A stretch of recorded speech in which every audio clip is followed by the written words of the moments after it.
Hey guys, it's Marlo back again with another unboxing and review, and today I have the third-party 1/6 scale Immortal Hero, aka Spawn. It's supposed to be 1/6 scale, but from the promo images and from what I've seen so far, it is a huge figure and more like a probably 1/5 scale, if not 1/4 scale type figure. It is simply huge.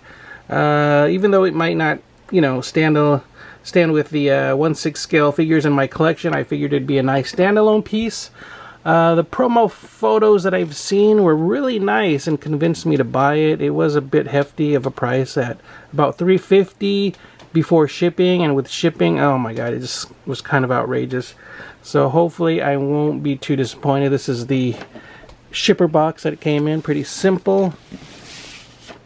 Immortal Hero there, War Story. So let's go ahead and see the package inside. And here we have the box inside. Again, it says Immortal Hero since it is a third-party figure, but obviously it is spawned by McFarlane. I'm pretty sure he's upset about it being out there since it's not official. You can see here that it is well over 12 inches tall. That's 12 inches up to, let's say, that point of the gun there, and extending up, it's another 8 inches. So the box alone is about 20 inches tall. So quite a huge piece. Let me give you a look at the box overall. Again, it's just really hard to fit this all into the frame of the camera, and apologies for my crappy review spot, but working with what I have here since I don't have a review room lately. But that is the box, and if you open it up like so, you can see some more nice product images, I believe, or I'm not sure if those are like CG rendered images of Spawn. And once we open that up, whoa, that is the figure inside and how he is housed. And right off the bat, again, let's see, from the foot of the figure up to, let's see, the arm bracer there, it's 12 inches, so add another 5 or so inches. What is that, like easily 13 inches, right? Oh no, that was 12, so another 5, so about 17 inches or so. Wow, quite big. Okay, so let's see. And here we have the hands. Let me get everything out to give you guys a better look. But yeah, it looks like they put some extra hands in here. What is this? Looks like something shaved into the box. Anyways, let me get everything out and give you guys a better look. Whoa, and in the back section, actually, behind the figure, there is another section holding the cape. Looks like the chains here. Ooh, actual metal, that's quite heavy. The sword, huge, but this one's not too heavy. Basic plastic there. Huge cape, which is kind of cool, and the gun. Again, let me get everything out. So here is the figure out of the box, and I don't know, the head isn't as bad as I thought. Don't like the paint job on it, these sort of eyelash looking things, but I can easily repaint that and fix the head, so it's not too bad. What's bugging me offhand are these really chunky arms and these hands. These hands are just, I don't know, they look like some Tonka toy, old school Toy Biz type hands, you know, from back in the day, like some kid toys. They are just out of proportion. Fortunately, they come with some extra sort of clawed type hands, which, you know, look a little bit better, but still kind of on the big side. The boots aren't too bad. The legs, all the other details, not too bad. Just the proportions, this body, oh my goodness, oh my goodness. Let me see the back of the figure. Yeah, I don't think I can, you know, port over the suit onto another figure. Not sure how they got the suit on the figure. Some interesting details there that are sort of printed on to the sort of spandex outfit. And that's another concern of mine. I don't know if this outfit will last over the years or start falling apart on me. So, oh man, definitely another concern of mine. So that's the figure by itself. Of course he has the cape, but let's see, let me put a Hot Toys Batman figure next to him for scale. Sorry, I'm trying to do this with my one hand there, but you can see how he towers over the Batman figure there. Again, he is probably more like a 1/4 scale figure. He's supposed to be 7 feet tall, so maybe, you know, 1/5 scale, if not 1/4 scale. He is just ginormous. So that's how he compares to a standard 1/6 scale figure. Let me try to get the cape on and see if I can pose him up to look a little bit better. Before I do so, I guess I can show you the sword. The details on the sword aren't too bad. So again, could probably use a little bit more weathering, but it doesn't look too bad. And here is the gun.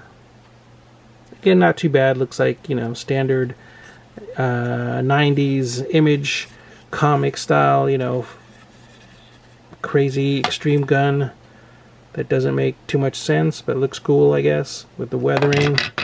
Man, these hands are just ginormous, and these, oh, these look awful. Holy cow. Bag of chains.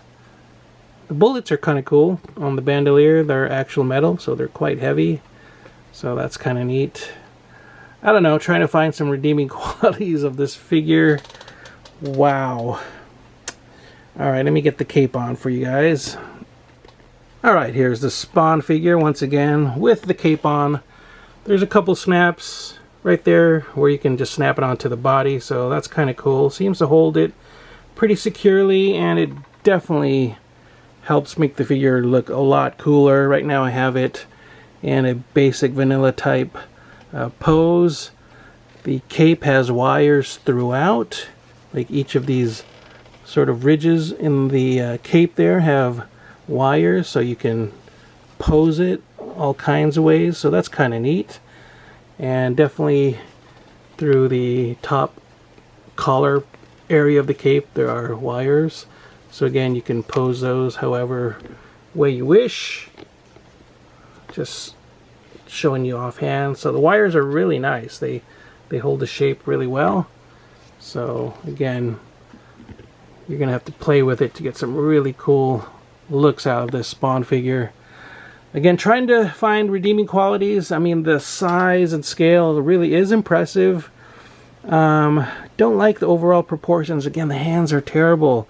Talked to my buddy Tim, who also ordered one of these, and if anything, he's hoping he can probably get some 3D printed hands to replace these, and that's definitely a good idea to consider. So I might have to look into something like that too. Again, if you pose it a certain way, he'll probably look really cool. Again, maybe covering up the arms a lot because they are quite chunky. With the cape on, it is kind of hidden, so I guess it's not too bad. Let's see. Give you guys a look before I start posing it a little more. There's the back. That's kind of cool how they got all those wrinkles and stuff in the back of the cape. Again, just a really huge piece. Man. Definitely going to have to find a nice spot for this.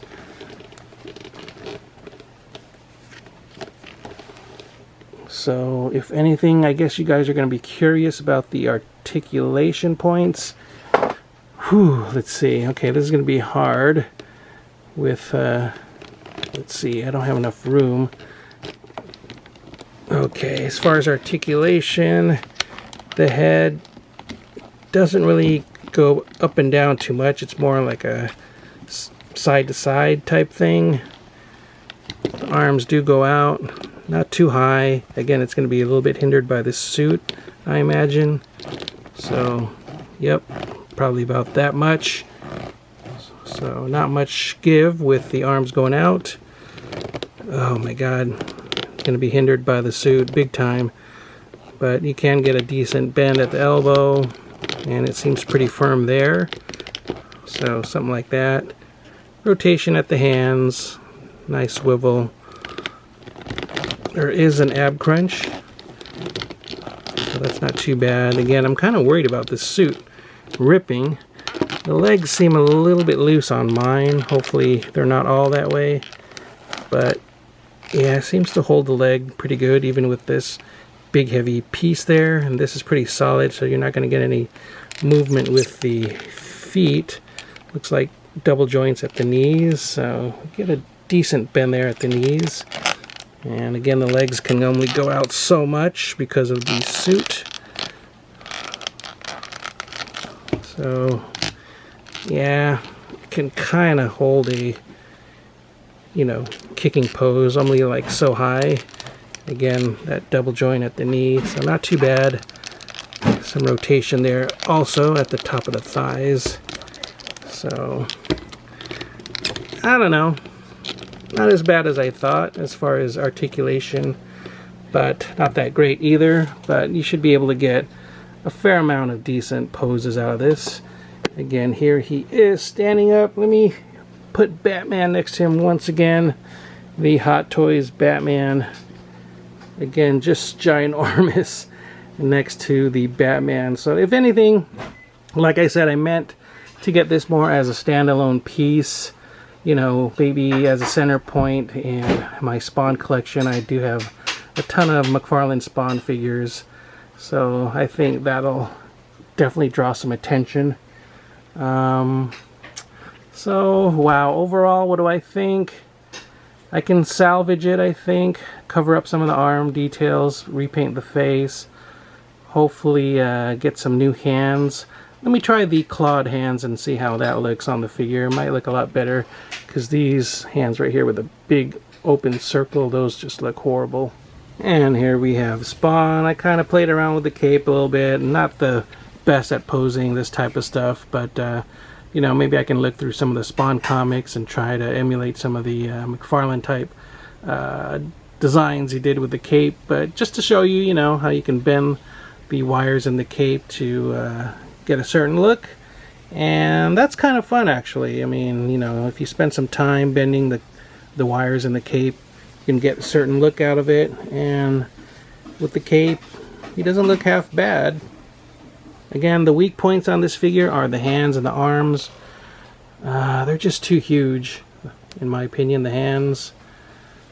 Again, the bulky biceps, a little bit too big, but the cape helps covering it up to kind of, you know, give the illusion that they're a little bit thinner, especially if you drape the cape down a little bit like that. You know, you can't really tell that the biceps are too chunky. Definitely can repaint the face, because I don't like those black marks there. They look like eyelashes. So I'm going to paint that out and kind of put more of a black eyeshadow type effect around the eyes. That might look a little bit cooler. Maybe sort of a black wash. Maybe dirty him up a little bit. That might make him look kind of cool too. Give him a, you know, gritty look. Again, just to play with that. You can also mess around with the gun. The gun you can just pop into the hand like so. Just kind of show you real roughly how he can hold the gun. But of course, yeah, there's that. Bunch of chains. Again, you can make them look cool with all the chains draped over them. And the sword you can easily place in the grasping hands.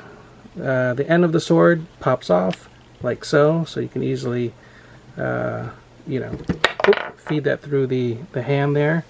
So that should be pretty easy. So that is it overall. Don't want to spend too much time with this, but wanted to give you guys an overall look at the supposedly 1/6 scale Immortal Hero figure. Again, pretty pricey at about $350 before shipping.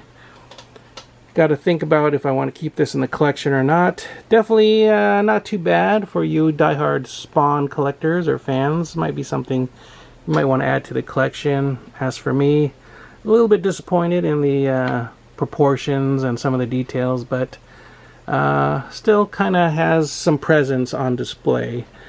Hopefully you guys enjoyed this unboxing and review. If you did, please give the video a thumbs up. Be sure to share the video, like the video, and if you haven't already, please do subscribe. Let me know what you think of this figure in the comments below. Take care, stay safe, keep on collecting, and I will see you all next time. Bye-bye.